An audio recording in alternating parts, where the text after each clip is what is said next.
Hi, this is GCSE 9-1 Crammers. It's never too late to start revising, and this way you can do it anywhere. Test yourself by stopping the video after each question. Have a go at answering it, then play on to check your answer. Run through the questions as many times as you need until the answers pop into your head.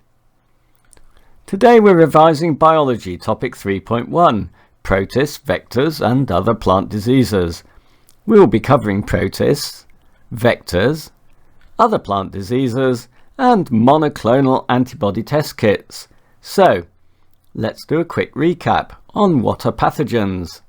Pathogens are microorganisms such as bacteria, virus, fungi and protist that enter the body and cause disease. Name 4 different types of pathogens: bacteria, virus, fungi and protist. Give an example of a disease that could be caught by each of these pathogens. A bacterial disease, for example cholera. A viral disease, for example influenza or flu. A fungal disease, for example athlete's foot. And a disease carried by a protist, a parasite, for example malaria. How are each of these diseases spread? Cholera is a bacterial disease, spread in water. Influenza or flu is a viral disease, spread in the air. Athlete's foot is a fungal disease, spread by direct contact. And malaria is a disease that is carried by a protist, which is spread by a vector, the organism that the protist lives on or in. Protists and vectors. What are protists? Protists are parasites that live on or in the organisms and can cause damage. What type of cells are protists? They're all eukaryotes, and most are a single-celled organism. What are vectors? The animal or insect that transfers the protist to the organism, but doesn't get the disease itself. For example, a mosquito. You could say it's the middleman. Part of the life cycle of a protist includes an insect as a vector, starting off with the protist, a parasite spreading the disease that lives off its host, a vector. For example, an insect like a mosquito, a snail or a worm, etc. The vector passes on the disease to the victim, for example a person or a dog. Then another vector comes along, bites, eats or touches the infected victim and gets infected, and the vicious cycle starts again. Explain how malaria is caused by a protist. The malarial protist is a microorganism carried by mosquitoes. The mosquitoes are vectors. They pick up the protist when they feed on an infected animal. When the mosquito feeds on another animal, it inserts the protist into the bloodstream, attacking the liver and red blood cells. How does malaria infect the body? The virus enters the body through the bloodstream when the mosquito is feeding. The virus attacks the liver and the red blood cells. Describe ways to control the spread of malaria. Kill the mosquitoes. Use insecticides or pesticides, for example DDT. Destroy their habitats. Stop them breeding by draining swamps. Prevent bites. Use repellents or mosquito nets to sleep under. Use anti-malaria drugs to prevent infection and treat the disease if you get it. Malaria can kill you if it is not treated. Explain the life cycle of a lungworm. The dog sniffs or licks the snail's trails, causing the parasite's infected egg to enter the dog's respiratory tract. The eggs hatch, producing larvae. The larvae are coughed up from the lungs and swallowed. The worm larvae passes out in feces and then infect the vector, snails or slugs. It's a vicious cycle and really gross. How could the spread of the lungworm disease be prevented? Destroy the snails? isolate and treat the infected dogs, and owners must pick up their dog feces. Other plant diseases and defences. Deficiency diseases.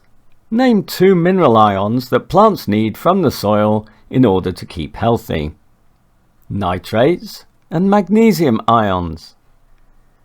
Name 1 ion that plants take in to supply them with nitrogen. Nitrate. Why do plants need nitrates to give them a supply of the element nitrogen? To make proteins, amino acids, for growth. How can a nitrate deficiency harm a plant? Because the plant can't make enough proteins, the building blocks for growth. It will be stunted. Why do plants need magnesium ions for healthy growth? To make chlorophyll, which traps light energy, for photosynthesis to make glucose, the food for plant growth. Chlorophyll is the green pigment found in chloroplast. What are the symptoms of a plant that is lacking in magnesium ions? Plants will suffer from chlorosis, when there is not enough chlorophyll made, and have yellow leaves. Explain how a deficiency of magnesium could cause these symptoms. As leaves become yellow, not enough chlorophyll is made, so less light is absorbed, decreasing the rate of photosynthesis, resulting in less glucose being made. Plants need glucose for growth, for respiration, for making amino acids and cellulose. Not enough glucose will stunt the plant's growth. What is respiration? It is when energy is released from the breakdown of glucose. What do plants use cellulose for? For making strong cell walls, especially when the plant is growing very fast.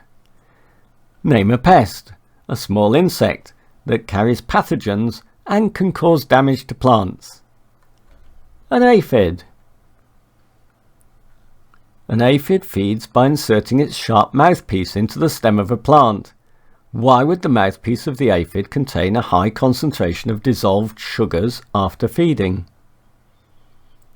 The aphid feeds from the phloem, which transports food, mainly dissolved sugars, around the plant. What is brown rot? It is a fungal disease that affects the fruit on plum trees. What symptoms would the fruit from a plum tree have if it is affected by brown rot? The fruit will get brown patches and rot. What is crown gall? It is a bacterial disease that causes growths on plants. Name 6 common signs to spot a plant has a disease. Stunted growth, spots on the leaves, patches of decay or rot, abnormal growths, for example lumps, malformed stems or leaves, and discoloration. How else could a gardener identify plant diseases? Check in a garden manual. Look it up on a gardening website. Take the infected plant into a lab where scientists can identify the pathogen. Use a testing kit to identify the pathogen using monoclonal antibodies. Explain how a scientist would make the monoclonal antibody test kit to test for plant virus X. First, the scientist will isolate the protein from the virus X. Then inject this protein into a mouse.